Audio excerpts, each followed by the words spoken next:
केवळ उत्सव, केवळ भव्य देखावे याच्यापुरतं मर्यादित न राहता समाजाप्रती आपण काय करू शकतो, सामाजिक भान जपून कायम काम करण्यासाठी हे मंडळ आणि कार्यकर्ते कटिबद्ध असतात. पुण्यात तरी मी असं पाहिलं की पुण्याच्या राजकीय पटलावरती अनेक अशी मंडळी आहेत की जे सुरुवातीला गणपती मंडळाच्या माध्यमातून ज्यांनी कामाला सुरुवात केली.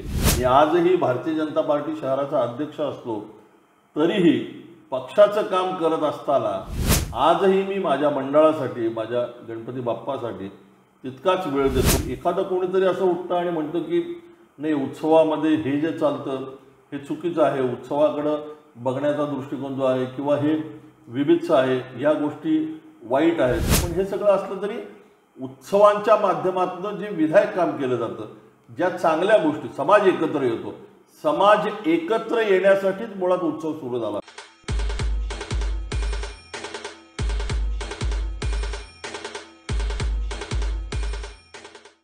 नमस्कार. स्विफ्टॅक्स पिक्चर्स प्रस्तुत उत्सव आणि मी बाप्पाला नक्की काय हवंय या नव्या भागात मी अभिषेक विरकर तुमच्या सगळ्यांचं मनपूर्वक स्वागत करतो.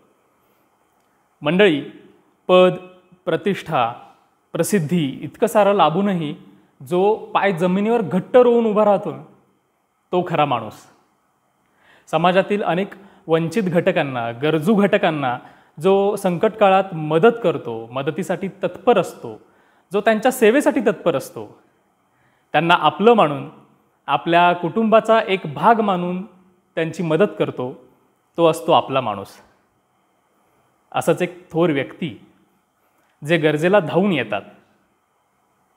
दुष्काळग्रस्तांना मदत ते पूरग्रस्तांना सहाय्य, शालेय विद्यार्थ्यांची विद्यारूपी सेवा असेल, ते रुग्णांची वैद्यकीय सेवेतून शुश्रूषा करणं असेल, समाजसेवेचा हा भाव मनी मनी ठाई ठाई भिनलेला असं एक थोर व्यक्ती आज आपल्याला लाभलेले आहेत आणि त्यांचं नाव आहे श्री धीरज घाटे.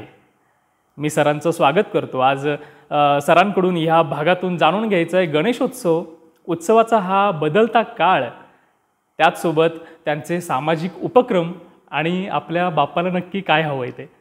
सर, स्वागत आहे तुमचं. नमस्कार. गणेशोत्सव म्हटलं की एक आतुरता लागलेली असते.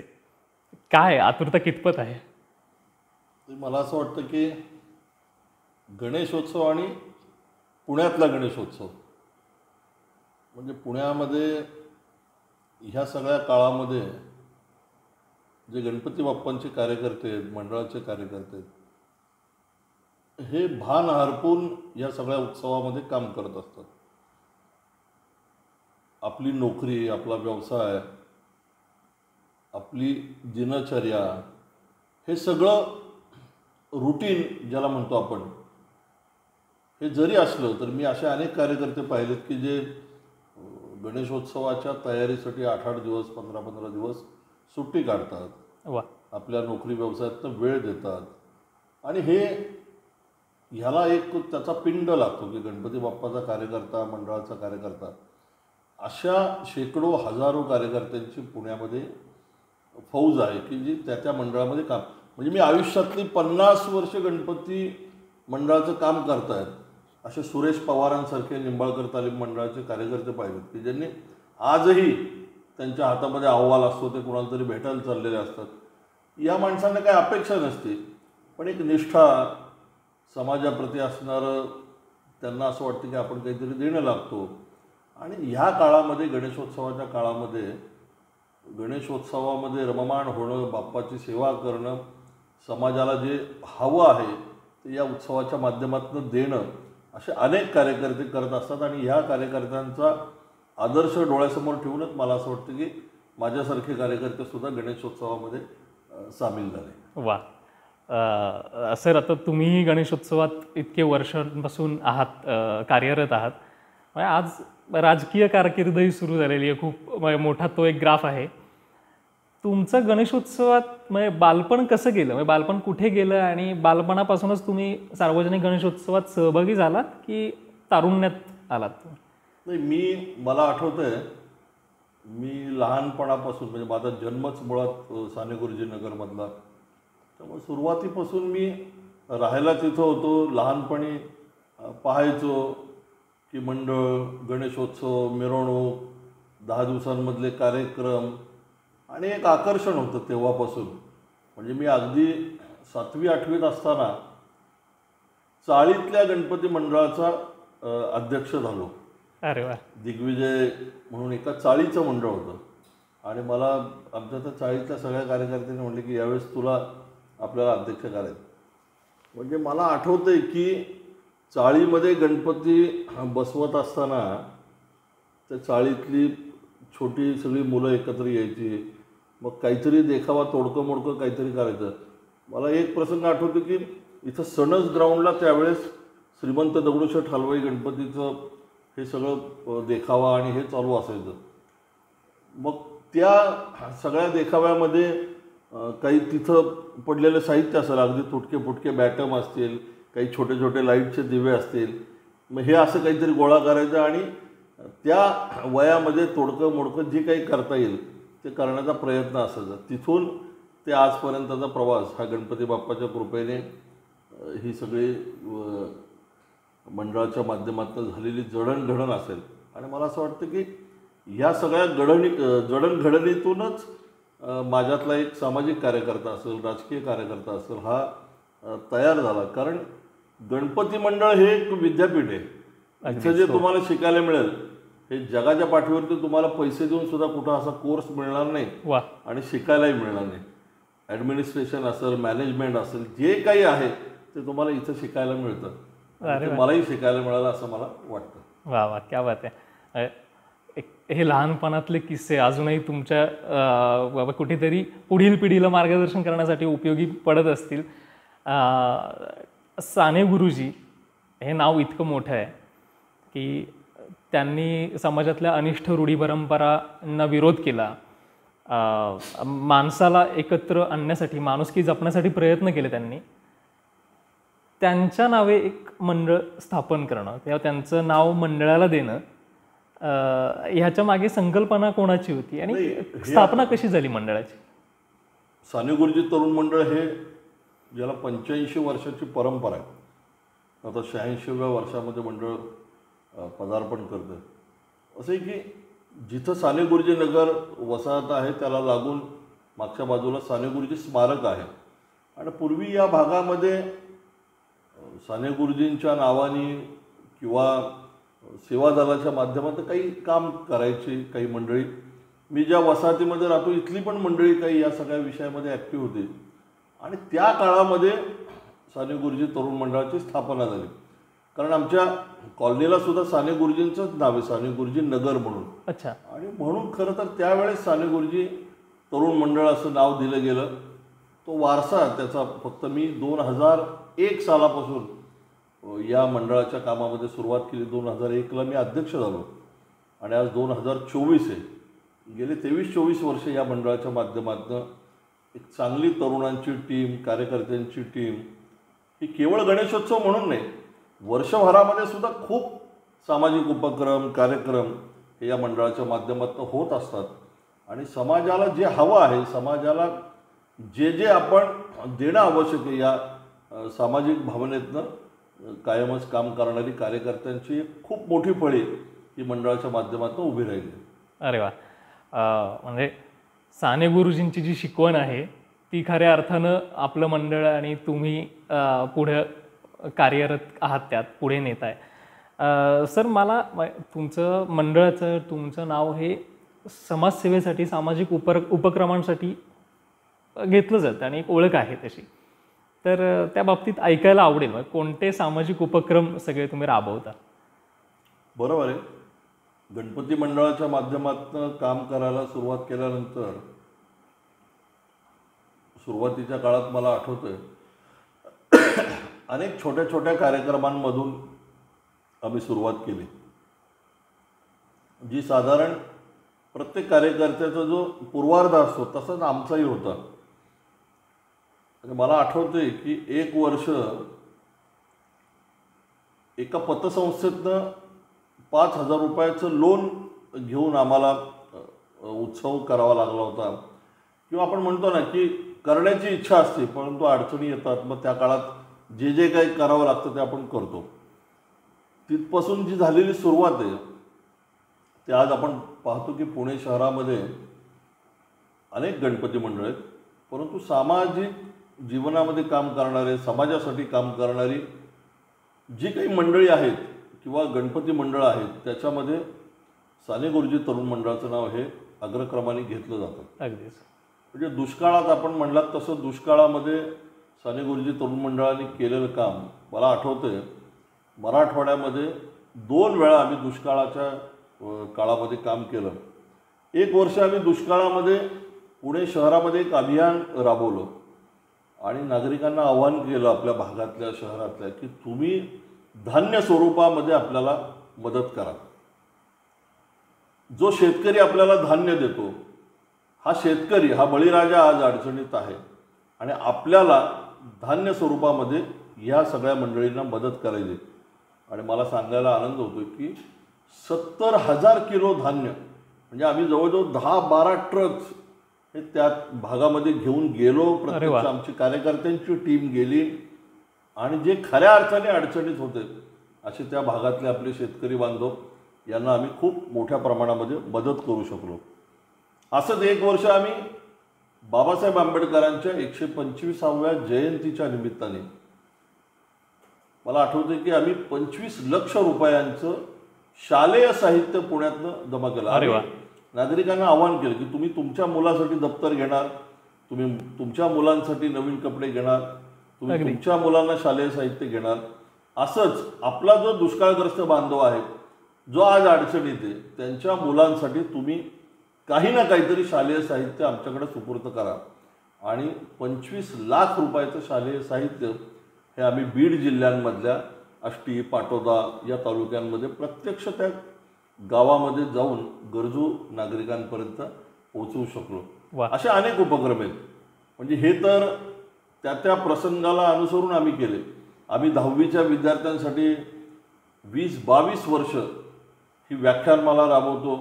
म्हणजे आपल्या भागातला विद्यार्थी हा परीक्षेला जाताना त्याची तयारी करून घेणं, त्यासाठी चांगले तज्ज्ञ मार्गदर्शक आणणं, त्यांची व्याख्यानमाला आम्ही गेल्या अनेक वर्ष करतो. 10वीच्या विद्यार्थ्यांचा, गुणवंतांचा कौतुक समारंभ असेल 10वी-12वीच्या, असे वेगवेगळे उपक्रम हे साने गुरुजी तरुण मंडळ हे सातत्याने करतं. आम्ही 2 अभ्यासिका मोफत चालवतो साने गुरुजी तरुण मंडळाच्या माध्यमातून. आम्ही एक व्यायामशाळा मंडळाच्या माध्यमातून उभी केली. रुग्णवाहिका गेले 10 वर्ष मोफत चालवतो आम्ही साने गुरुजी तरुण मंडळ म्हणून. आणि मला सांगायला आनंद होतोय की ह्या वर्षी आम्ही 5 नवीन रुग्णवाहिका या मंडळाच्या माध्यमातून सुरू करतोय आणि त्याचं लोकार्पण हे आत्ता गणेशोत्सवामध्ये करतोय. आणि त्या पूर्णपणे नागरिकांसाठी, जनतेसाठी मोफत स्वरूपामध्ये आम्ही चालवणार आहोत. मला असं वाटतं की अशा पद्धतीने केवळ उत्सव, केवळ भव्य देखावे याच्यापुरतं मर्यादित न राहता समाजाप्रती आपण काय करू शकतो, सामाजिक भान जपून कायम काम करण्यासाठी हे मंडळ आणि कार्यकर्ते कटिबद्ध असतात. कोकणामध्ये ज्यावेळेस वादळ आलं त्यावेळेस आम्ही इथून मदत घेऊन त्या गावांपर्यंत पोहोचलो. असे अनेक प्रसंग आहेत. व पूरग्रस्तांसाठी केलेली मदत असेल, पुण्यामध्ये ज्या वेळेस अशा काही आपत्ती आल्या, अशा सर्वतोपरी काम करण्याची तयारी मंडळाच्या कार्यकर्त्यांची आणि आमच्या सर्व टीमची असते. त्यामुळे या माध्यमातून कायमच काम करत असताना एक समाधान हे मिळत असतं. पण हे करताना काही अडथळे वगैरे कधी आलेत का? ते कोणत्या स्वरूपाचे असतात? नाही, अडचळे हे तर येतच असतात आणि गणपती मंडळाच्या कार्यकर्त्यांना या अडचणीवरची मात सुद्धा करता येते, कारण गणपती बाप्पा हा आपल्या पाठीशी असतो. म्हणजे बऱ्याच वेळा आपण बघतो की हे सगळं आपण करू शकू का, किंवा एवढं भव्य दिव्य देखावा करायचा, एखादं काहीतरी मोठं सामाजिक काम करायचं, मग त्यासाठी उभा करावा लागणारा निधी असेल, कार्यकर्त्यांची जुळवाजुळव असेल, ह्या सगळ्या अडचणी येतात. पण मला असं एकही वर्ष किंवा एकदाही असं आठवत नाही आहे की आपण हे करायचं ठरवलं आणि होऊ शकलं नाही. अडचणी येतात बरोबर. म्हणजे देखाव्याच्या संदर्भात सुद्धा तुम्ही मागच्या वर्षी पाहिलं असेल की आमच्याकडं आम्ही उज्जैनचं मंदिर त्याची प्रतिकृती केली होती महाकालची, आणि ही सगळी प्रतिकृती केली, भव्य दिव्य झालं. आमच्याकडं खूप हजारोनी लाखात लोक येऊन गेले, बघून गेले, त्याची भव्यता होती.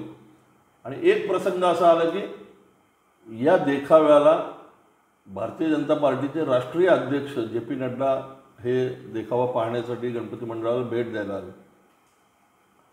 आणि अचानक त्यांच्या स्वागतासाठी पलीकडे काही फटाके लावले होते, त्याची एक ठिणगी पडली आणि देखाव्याला आग लागली. अरे बापरे. कार्यकर्त्यांचा उत्साह, इतके दिवस मेहनत घेतली होती आणि अचानक असा प्रसंग आला. पण याच्यावरती सुद्धा कार्यकर्त्यांनी मात केली. परमेश्वराची कृपा, गणपती बाप्पाची कृपा की 5-10 मिनिटामध्ये मुसळधार पाऊस आला, ती आग विझली. पण आम्ही रात्रीतनं ते सगळं पुन्हा एकदा मोठ्या हिमतीने, मेहनतीने उभं केलं कार्यकर्त्यांना. म्हणजे अगदी कार्यकर्ते भावूक झाले, रडले, इमोशनली खूप त्यांना या सगळ्या याचा त्रास झाला. किंवा एकदा आम्ही साईबाबांची मूर्ती 51 फुटाची मूर्ती करत होतो आणि गणेशोत्सवाला 4-5 दिवस 8 दिवस राहिले होते आणि अचानक ती मूर्ती कोसळली. म्हणजे आता जसं हे चालू आहे ना, छत्रपती शिवाजी महाराजांची मूर्तीच कोसळली. हे तर आम्ही स्ट्रक्चर तयार करत होतो आणि 4 दिवस आधी साईबाबांची 51 फुटाची जी मूर्ती चालू होती ती कोसळली. आता 4 दिवसात आपण काय करायचं?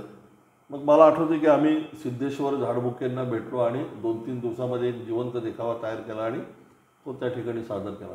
त्यामुळे अशा अडचणी येतात, पण अडचणीवरती मात सुद्धा करण्याची कार्यकर्त्यांमध्ये हिंमत असते, ताकद असते, क्षमता असते.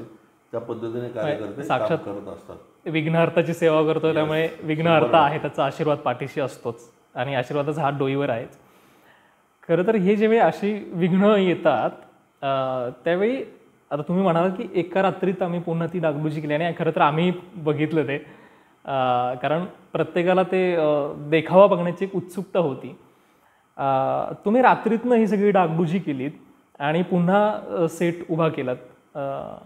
तर ह्यासाठी हे नियोजन कसं असतं? म्हणजे व्यवस्थापनेचा एक भाग आहे आपण म्हणायला हरकत नाही.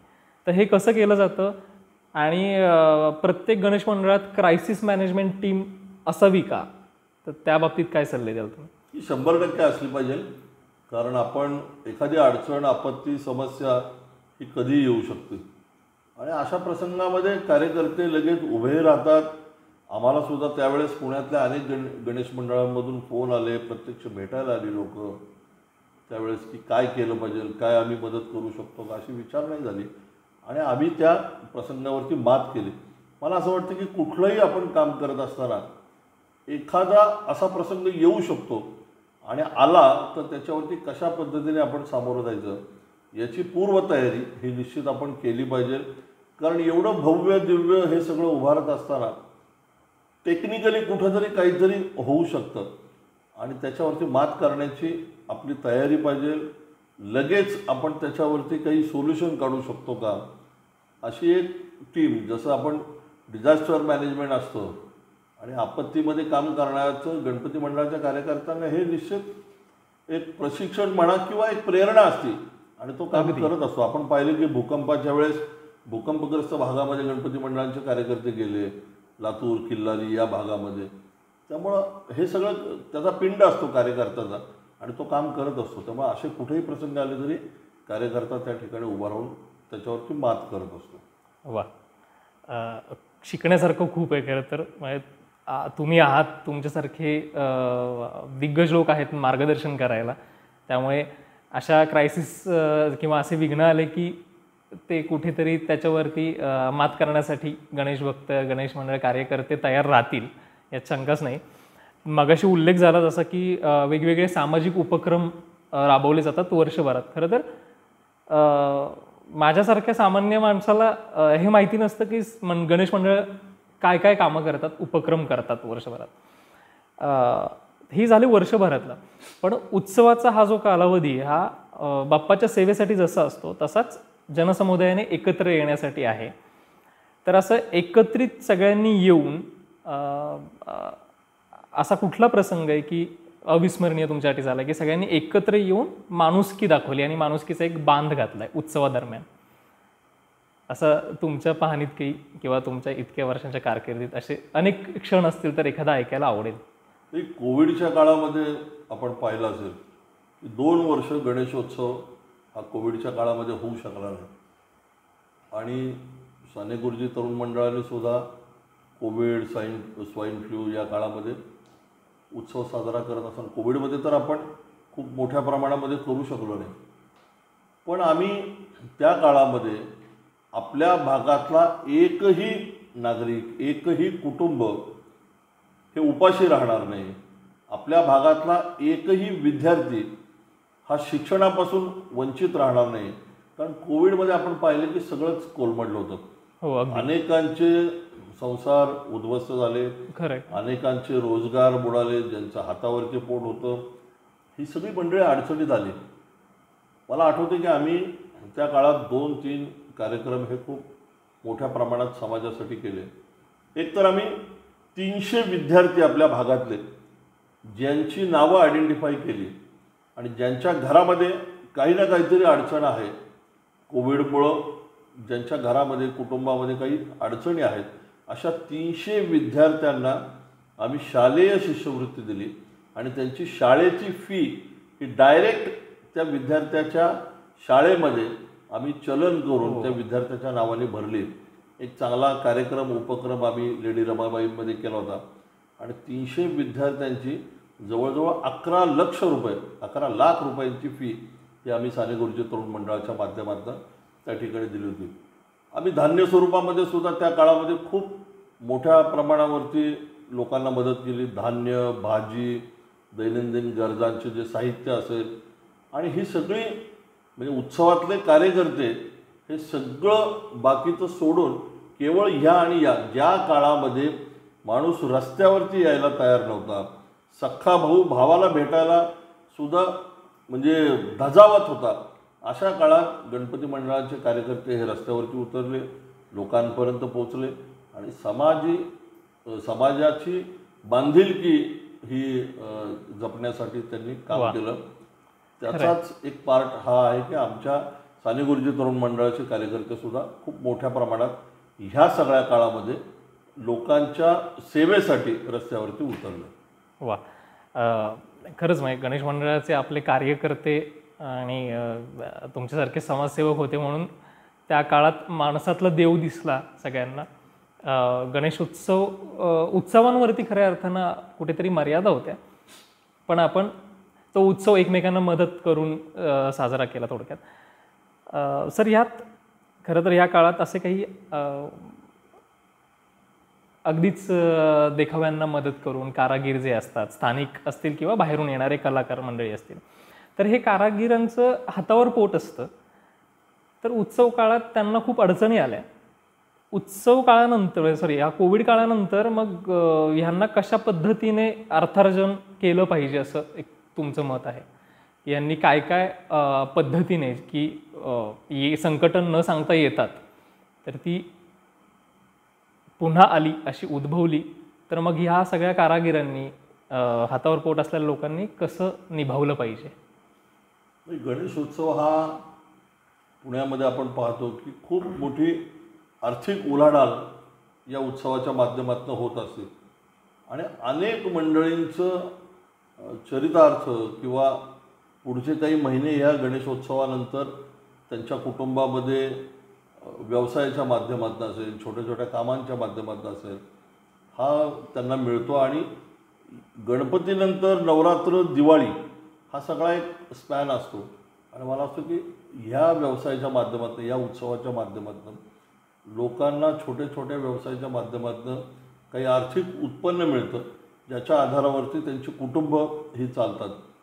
त्यामुळं उत्सवामध्ये गणपती मंडळ ही कायमच अशा स्थानिक काही कलाकारांना किंवा काही आर्टिस्ट असतील, मूर्तिकार असतील, देखावे करणारे असतील किंवा मिरवणुकांमध्ये काही वाजंत्री असतील, बँडवाले असतील, हे सगळी मंडळी ह्या उत्सवाच्या माध्यमातून त्यांचा चरितार्थ चालवत असतात. अगदी हो. आणि उत्सवांमधनं त्यांना अर्थार्जन होत असतं आणि गणपती मंडळाचा कार्यकर्ता हे कायमच सांभाळत असतो. वर्षानुवर्ष म्हणजे एकेका मंडळामध्ये 30 वर्ष, 40 वर्ष, 50 वर्ष ती सेवा पुरवणारे ही सगळी मंडळी पुण्यामध्ये आहेत.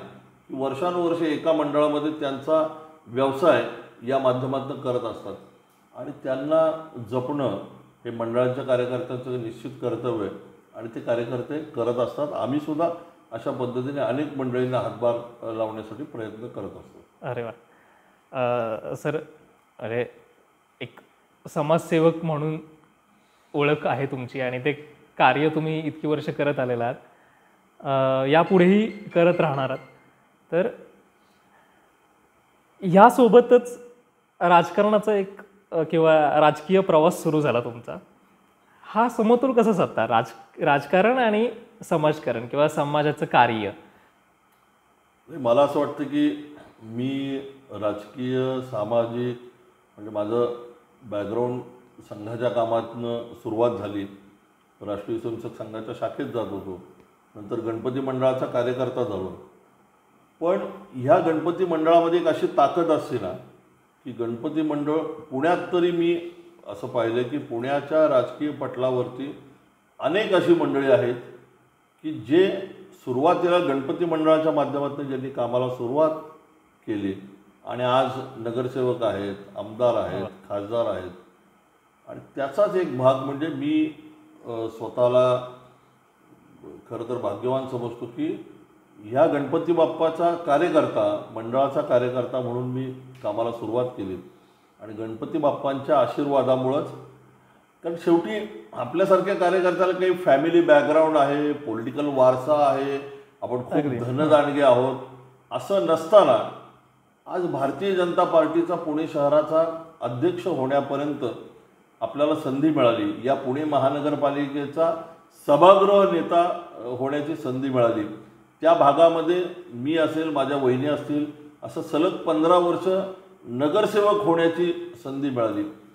हे सगळं जे काही शक्य झालं ते केवळ आणि केवळ मला असं वाटतं की ह्या माध्यमातून सुरू केलेलं काम, एक गणपती मंडळाचा कार्यकर्ता म्हणून जी असलेली आयडेंटिटी. मी आजही भारतीय जनता पार्टी शहराचा अध्यक्ष असलो तरीही पक्षाचं काम करत असताना आजही मी माझ्या मंडळासाठी, माझ्या गणपती बाप्पासाठी तितकाच वेळ देतो आणि तितक्याच आवडीने आजही त्या रात्री जागवणं, तिथं मंडळामध्ये बसणं, तो देखावा करून घेणं, त्या मिरवणुकींचं प्लॅनिंग करणं, 10 दिवसातलं नियोजन करणं, कार्यकर्त्यांबरोबर मांडवामध्ये जेवणं, मांडवामध्ये बसणं, वेळ आली तर तिथं झोपणं, हे सगळं करायला आजही मनापासून आनंद होतो. आणि जे ह्याच्यामध्ये समाधान आहे ते अन्य कुठल्याही कामामध्ये समाधान नाही. वा, बाप्पा एनर्जी देतो 100%.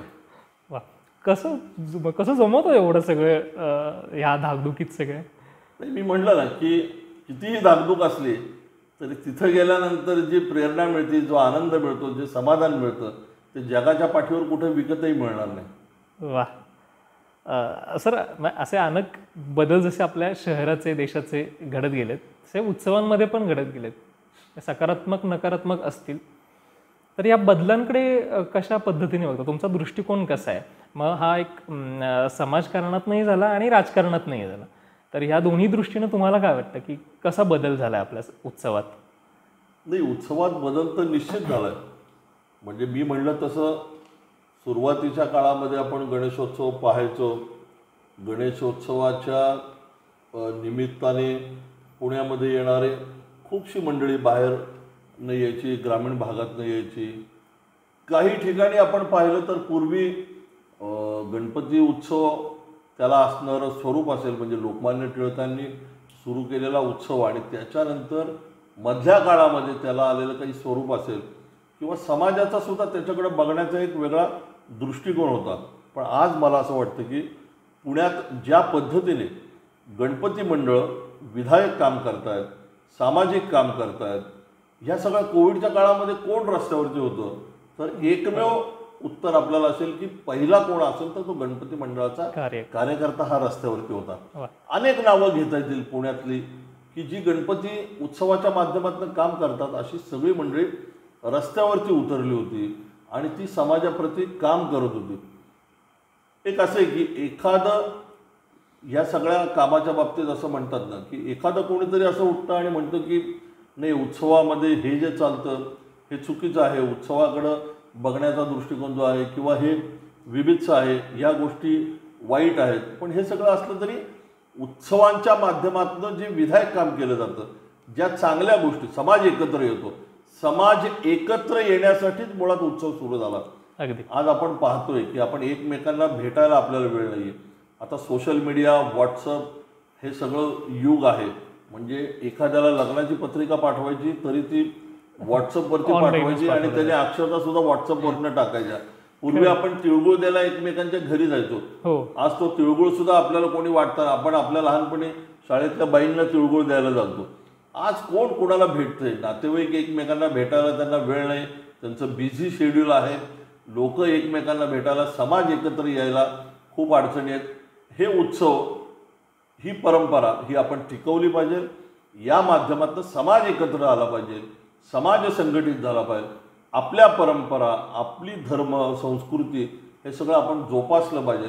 आणि त्यासाठी हा उत्सव तितक्याच आनंदात, तितक्याच उत्साहात, तितक्याच उमेदीने आपण साजरा केला पाहिजे आणि आपल्या पुढच्या पिढीने सुद्धा त्याचं अनुकरण केलं पाहिजे.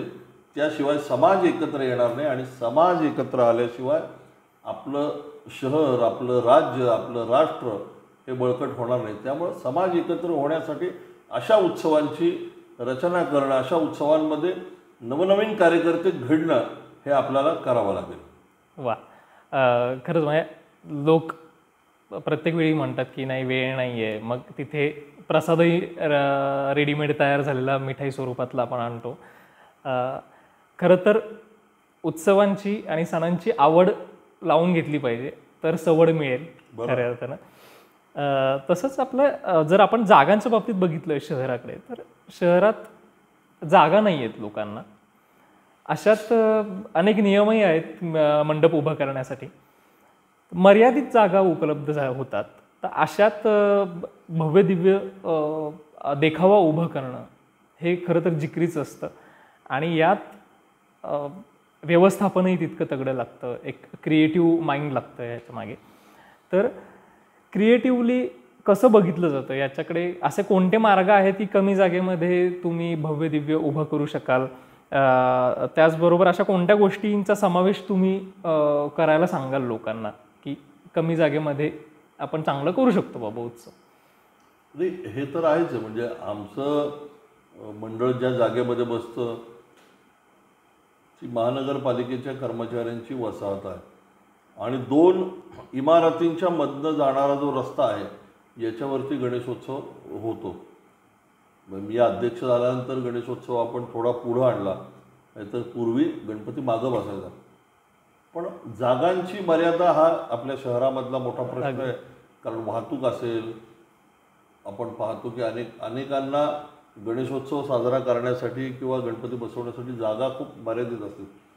पण आहे त्या जागेमध्ये सुद्धा आपण खूप चांगल्या पद्धतीने देखावे, गणेशोत्सव करू शकतो. कारण आता सार्वजनिक जागासुद्धा खूप रिकाम्या जागा तशा शहरामध्ये राहिलेल्या नाही आहेत. त्यामुळे ज्या ज्या जागा आहेत, पोलीस प्रशासन आपल्याला मदत करतच असतं, सहकार्य करत असतं. परवानगीच्या स्वरूपामध्ये सुद्धा त्या परवानग्या मिळण्यासाठी कार्यकर्त्यांना मेहनत घ्यावी लागते. परंतु ज्या जागेमध्ये आपण गणेशोत्सव करतो त्या जागेमध्ये आपण जेवढं चांगल्या पद्धतीने करू शकतो ते करण्यासाठी प्रयत्न आपण केला पाहिजे.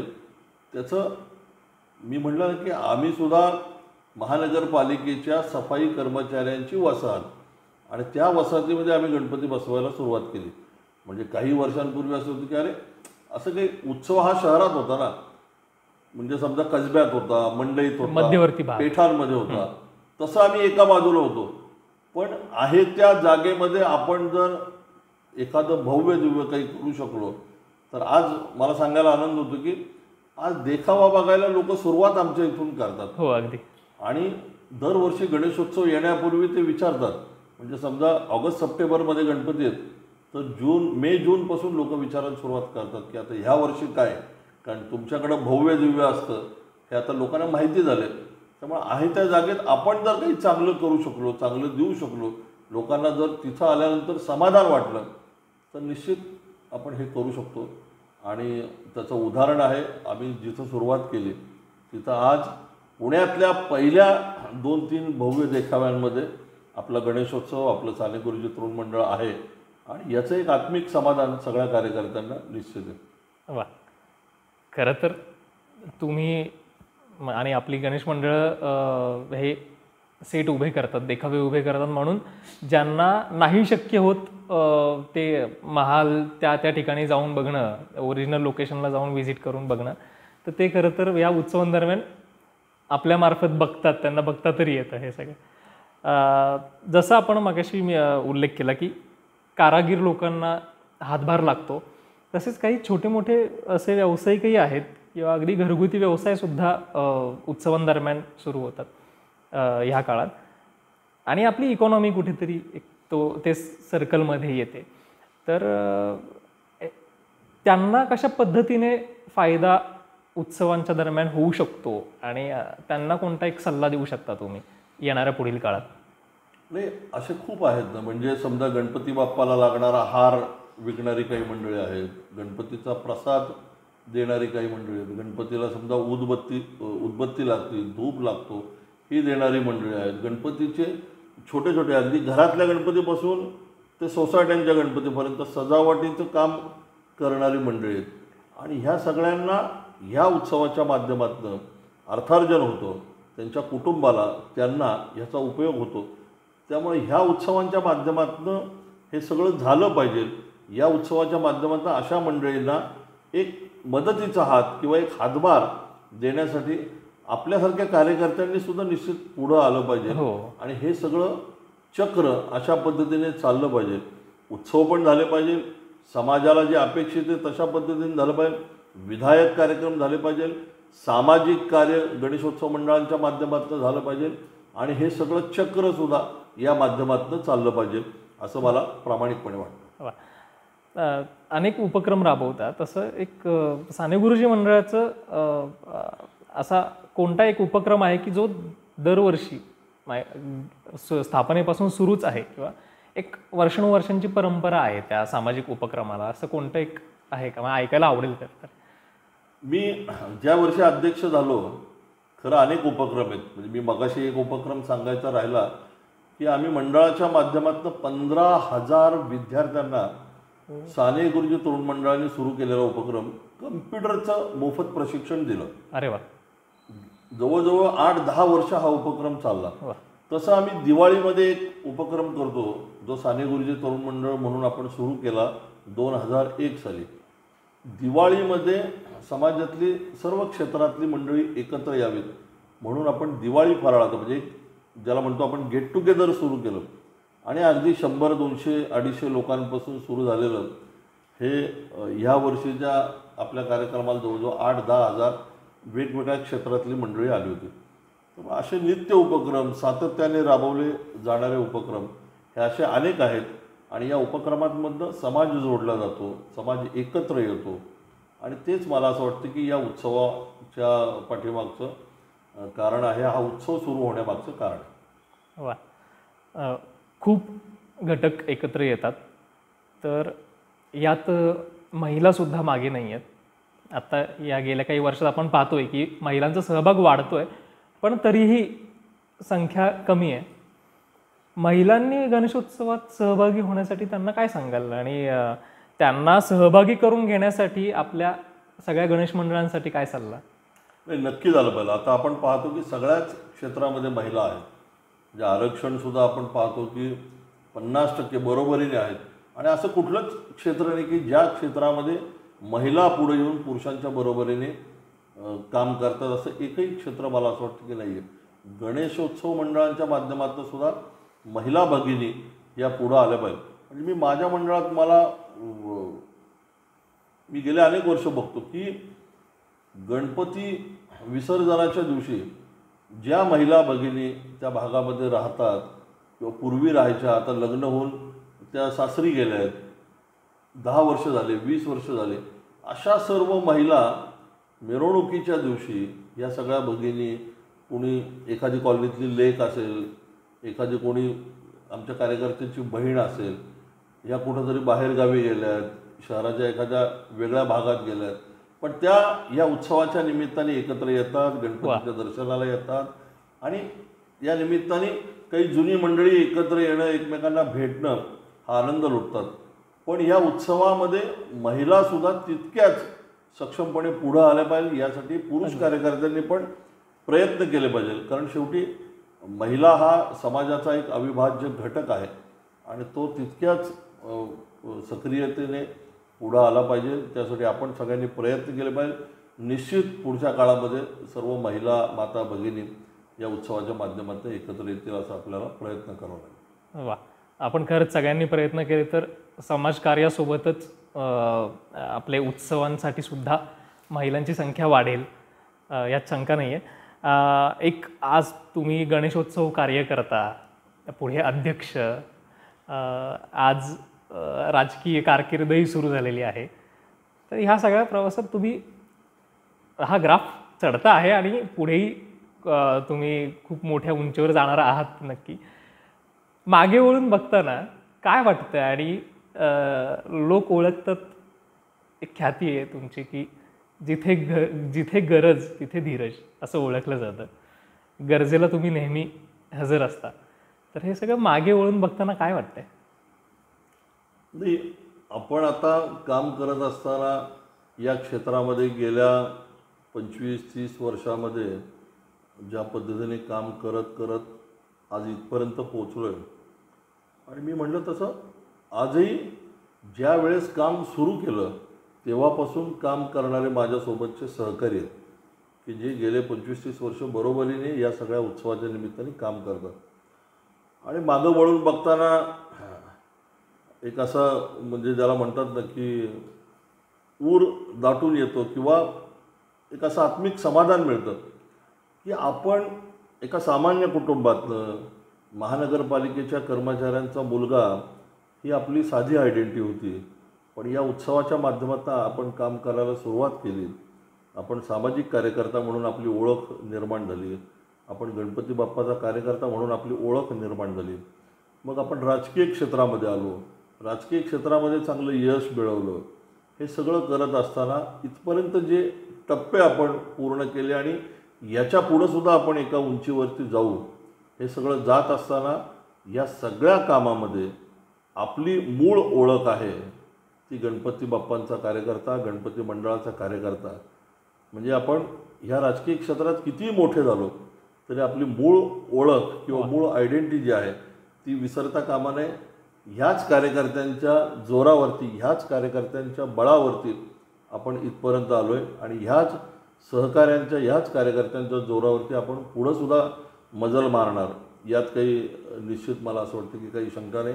आणि गणपती बाप्पा ह्या सगळ्या लढाईमध्ये कायमच पाठीशी होता आहे आणि पुढच्याही काळामध्ये राहील याची खात्री मला निश्चित आहे. वा, एक शेवटचा प्रश्न तो म्हणजे तुम्ही ह्या येणाऱ्या पिढीला काय सल्ला द्याल मोलाचा आणि उत्सवांदरम्यान बापाला आपल्या सगळ्यांकडून काय अपेक्षित असावं असं तुम्हाला वाटतं? पुढच्या पिढीने सुद्धा असे उत्सव, समाजाप्रती आपलं काही देणं आहे याचं भान हे जपलं पाहिजे.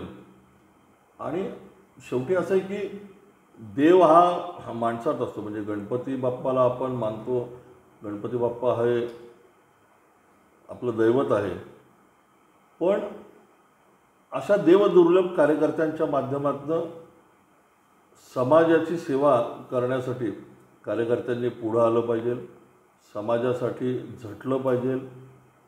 या समाजातल्या वंचित, दलित, उपेक्षित, या समाजातल्या ज्यांना ज्यांना ज्या ज्या गरजा अपेक्षित आहेत, ज्या ज्या अडचणी आहेत, मग एखाद्याला वैद्यकीय काही समस्या असती, एखाद्याला काही शैक्षणिक समस्या असती, एखाद्याला काही कौटुंबिक अडचण असती. समस्या अडचणी ह्या समाजामध्ये अनेक लोकांना असतात. लोकांचं दुःख, समाजाचं दुःख हे आपलं दुःख आहे असं मानून समाजासाठी काम करणाऱ्या कार्यकर्त्यांची मोठी फळी ही पुणे शहरामध्ये उभी राहिली पाहिजे. याची परंपरा पुण्यामध्ये आहे, ती पुढं अशीच अविरत चालली पाहिजे. यासाठी नव्या पिढीने सुद्धा याच जोमाने, याच ईर्षेने, याच उत्साहाने काम केलं पाहिजे असं मला या ठिकाणी वाटतं. आपलं करिअर, आपली नोकरी, आपला व्यवसाय, आपलं क्षेत्र हे सगळं जपत असताना, हे सगळं करत असताना आपल्या आयुष्यातला काही वेळ, काही काळ हा या कामासाठी निश्चित दिला पाहिजे असं मला वाटतं. अरे वा, खूप छान. मंडळी, उत्सवांमधून आपल्याला काय करायचं आहे. तर ह्या थ्रू आपण या उत्सवामार्फत एक सुरुवात करूयात बांधिलकी जपण्याची. आपलं मूळ काय आहे, आपली संस्कृती काय आहे, तर ती सोडायला नाही पाहिजे.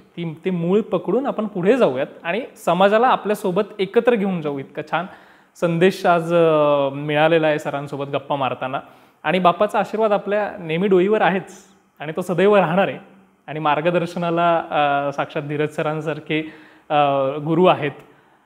सर, तुम्ही वेळात वेळ काढून आलात त्याबद्दल धन्यवाद.